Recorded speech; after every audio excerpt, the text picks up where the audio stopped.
Hallelujah, ladies and gentlemen. I've been waiting for this announcement, and I thought it wouldn't happen for another few years, but it would seem as though EA is finally losing exclusivity rights to Star Wars. The franchise can now be played with by other developers, so we're going to see a wider variety of games and hopefully higher quality, assuming that Lucasfilm Games partners with the right studios and publishers. Some might even say that Star Wars has a new hope. Screw you, man! The news comes in starting January 11th, 2021, when Lucasfilm Games announced that they'd be rebranding Star Wars games so that they're all under the Lucasfilm Games banner, and Game Informer's article further details this, but they're essentially expanding, pursuing new ventures for Star Wars video games, and also just Lucasfilm franchises. Among the reveals that we saw recently was that Bethesda Softworks was publishing a brand new Indiana Jones game that's being executive produced by Todd Howard and developed by Machine Games, who are the developers of the latest Wolfenstein games. We know how that has played out. New Colossus was well received, but Youngblood was, that was a mixed bag across the board. So I don't know how to feel about Machine Games developing this game, but I certainly hope this game turns out to be really good, and Indiana Jones coming to video games, that's kind of exciting. That could be really cool if they handle it right. We'll see how that turns out. But beyond that, just today, Ubisoft announced that they're working on a new Star Wars game, which obviously is unusual given that over the last few years, EA was the only one publishing Star Wars titles. But that will no longer be the case. So Ubisoft announced here, we are excited to announce we're working with Lucasfilm Games to develop a brand new story-driven open-world Star Wars adventure.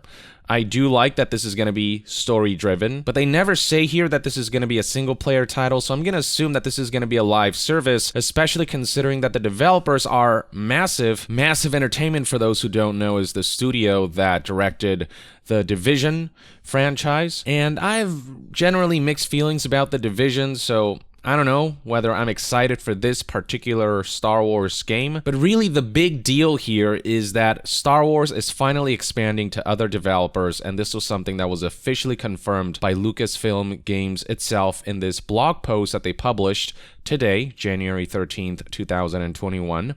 And so scrolling down here, you'll find things like Lucasfilm Games is now opening the doors to developers that want to come play in the galaxy far, far away. Regardless of what you think of the recent announcements of Bethesda helming Indiana Jones and Ubisoft helming a Star Wars game, the fact remains that this is only the beginning, and it's very possible that we'll see more reputable studios helm something Star Wars related. Maybe one of the Sony studios who have a good reputation. So the possibilities now at least are endless, and I feel like we're just scratching the surface of what we'll see from the franchise. And this is all ultimately a very, very good thing, because we all know EA has not been maximizing the use of the Star Wars IP. They've been making one flop after another, and they've kind of started coming into their own with Jedi Fallen Order, which was a good game, and Star Wars Squadrons had a good business model, and it was very consumer friendly. So at least there's that, but still, it was very clear that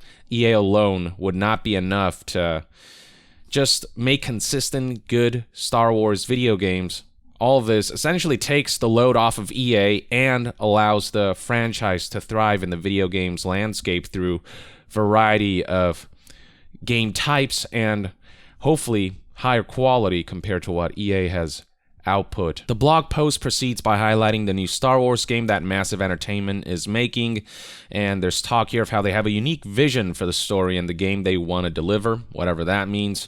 They continue to emphasize that their partnership with EA is not over, so Electronic Arts will continue to make Star Wars games, so we are probably going to see a sequel to Jedi Fallen Order. We may see a new Battlefront entry in the future. Who knows, really?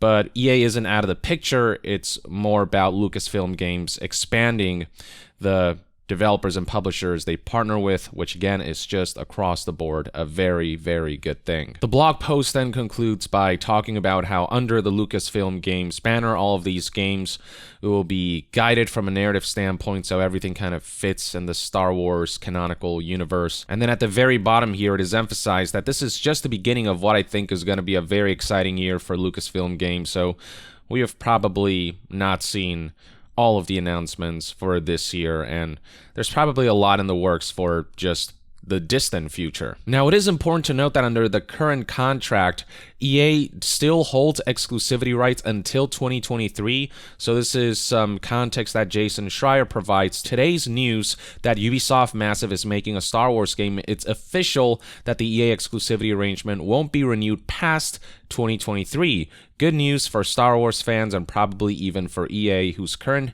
leaders inherited a licensing deal they never wanted. Jason then reminds us of the history of EA Star Wars titles, stating that in the 8 years since EA signed the deal, the publisher has released 4 games, 2 Battlefronts, Jedi Fallen Order, and Squadrons, and canceled at least 3, Ragtag, Orca, and Viking.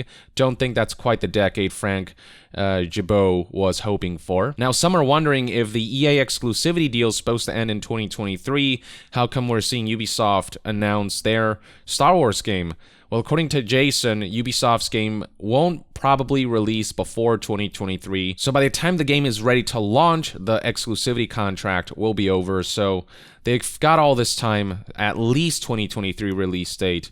Maybe it'll be out in 2024. It certainly does sound like the game is in early development. In Wired's reporting of this development, they talked about how Massive is still recruiting for the project even, so details are sparse. It looks like it'll be a couple years before we see any sort of announcement, any official confirmation as to what exactly type of game this is, what kind of story it tells, where in the Star Wars universe it takes place.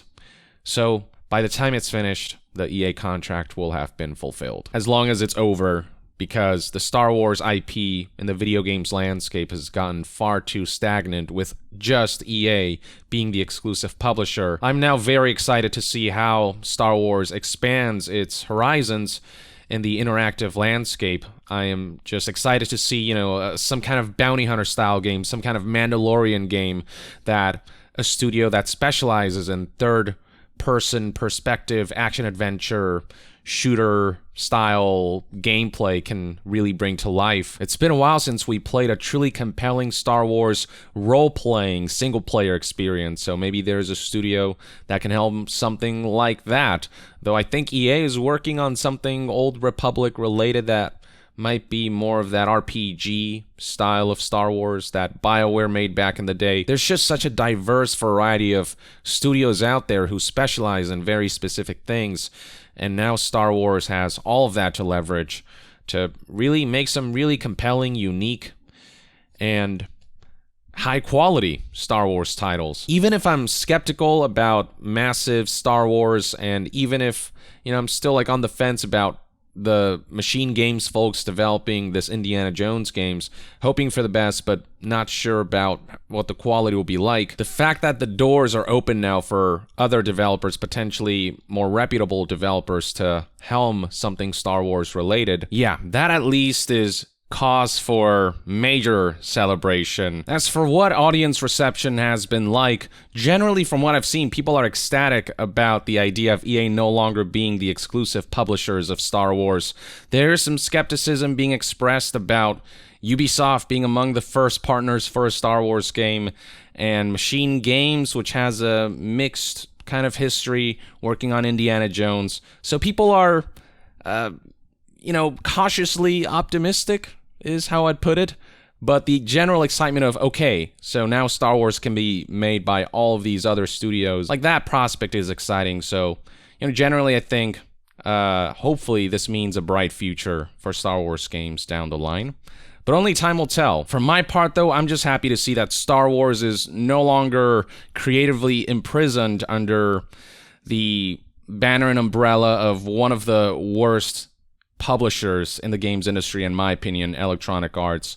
So there's that's a good thing all around.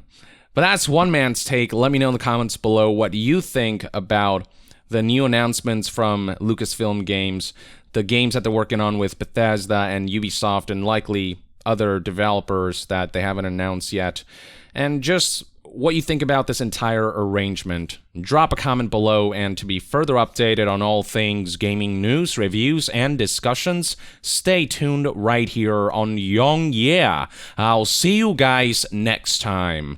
Young out.